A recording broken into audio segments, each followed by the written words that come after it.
আসসালামু আলাইকুম। আশা করছি সবাই ভালো আছেন। দেশ ও দেশের বাহিরে যে যেখান থেকে আমার ভিডিওটি দেখছেন সবাইকে অসংখ্য ধন্যবাদ। একটি লাইক দিয়ে পুরো ভিডিওটির সাথেই থাকবেন। আজকে আমি আপনাদেরকে ঘরেই তৈরি করে দেখিয়ে দেব কিভাবে ট্যাঙ্ক তৈরি করে। চলুন তাহলে দেখে নিন।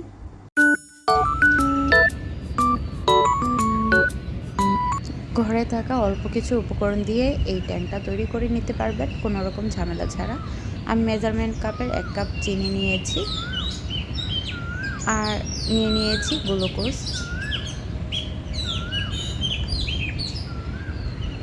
আর নিয়েছি ফুড কালার। এখানে আমি জর্দার রঙটা দিচ্ছি, আপনারা চাইলে ফুড কালার দিয়ে নিতে পারেন। আর দিয়ে দিচ্ছি অরেঞ্জ ফ্লেভার, 1 চামচ অরেঞ্জ ফ্লেভার দিয়ে দিয়েছি।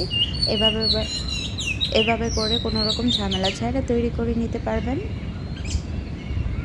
এই মজাদার ট্যাঙ্কটা।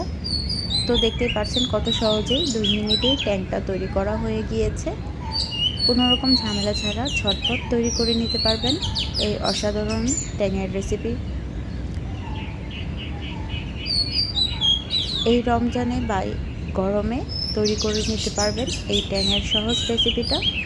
তো আপনাদের কাছে কেমন লেগেছে আমার এই ট্যাঙের রেসিপিটা? যদি ভালো লেগে থাকে কমেন্টে জানিয়ে যাবেন। যারা আমার ভিডিওটি নতুন দেখছেন তারা চ্যানেলটি সাবস্ক্রাইব করে পাশে থাকা বেল বাটনটা অন করে দেবেন। আর যারা এখন পর্যন্ত আমার ভিডিওটি সাথেই আছেন সবাইকে অসংখ্য ধন্যবাদ। আমি কিন্তু একটা ট্যাঙের জারে ভরে নিচ্ছি, দেখতেই পাচ্ছেন কিভাবে করে আমি সংরক্ষণ করে নিচ্ছি।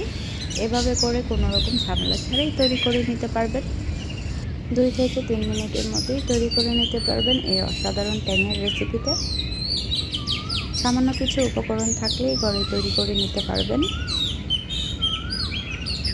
তো আমি সংরক্ষণ করে রেখে দিচ্ছি। আমি আপনাদেরকে আবারও তৈরি করে দেখিয়ে দেব কীভাবে কত অসাধারণ হয়েছে এই ট্যাঙ্কটা। আমি একটা গ্লাসের মধ্যে এক গ্লাস শরবত তৈরি করে দেখিয়ে দিচ্ছি। আমি একটা গ্লাসের মধ্যে পানি নিয়ে নিচ্ছি। এখন আমি ট্যাঙের ঝাড় থেকে 1 চামচ ট্যাং নিয়ে নিচ্ছি। অল্প একটু দিলেই চলবে, আমি হাফ চামচ দিয়ে দিচ্ছি যেহেতু চামচের পরিমাণটা বড়। তো দেখতেই পাচ্ছেন আমি কিভাবে করে চামচের সাহায্যে তৈরি করে নিচ্ছি। তো আমার এই ট্যাঙের রেসিপিটা আপনাদের কাছে কেমন লেগেছে কমেন্টে জানিয়ে যাবেন। ভালো লেগে থাকলে লাইক কমেন্ট শেয়ার করে পাশে থাকবেন। আর চ্যানেলে নতুন হয়ে থাকলে চ্যানেলটি সাবস্ক্রাইব করে পাশে থাকা বেল বাটনটা অন করে দেবেন যেন নতুন নতুন ভিডিও ছাড়ার সাথে সাথে আপনাদের কাছে নোটিফিকেশন চলে যায়। আর যারা অলরেডি চ্যানেলটা সাবস্ক্রাইব করে দিয়েছেন তাদেরকে অসংখ্য ধন্যবাদ। পুরো ভিডিওটির সাথে থাকার জন্য সবাইকে ধন্যবাদ। সবাই ভালো থাকবেন, সুস্থ থাকবেন। আজকে এই পর্যন্ত, আল্লাহ হাফেজ।